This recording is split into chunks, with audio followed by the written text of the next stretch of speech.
后来昨日有报道过，这个宜兰南澳泰雅族比亚豪部落的勇士，带领着15个族人，要登去太平山找因的故乡地。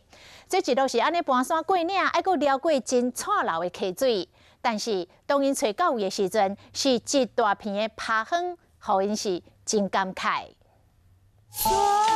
伫每一个经过所在，留记号，这段路行了有够辛苦，袂使有任何差错。不过走找转去的路比想的搁较困难。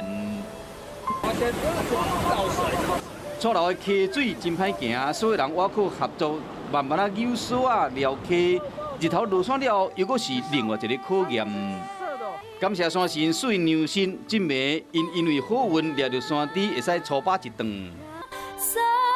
一步一步愈行愈深山，一直克服挑战，总算因成功找到家己的家园。这是比较好。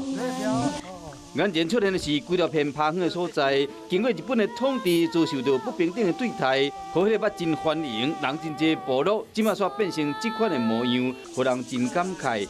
要不因相信讲，只要人要伫咧文化无断，因永远有机会会使重建家园。 这段找紧的路，唔若好泰雅族比亚豪部落的少年族人踏上部落长老口中故乡的土地，嘛互因重新找回自我认同。所来，就要用更较侪方式，将部落的文化传承落去。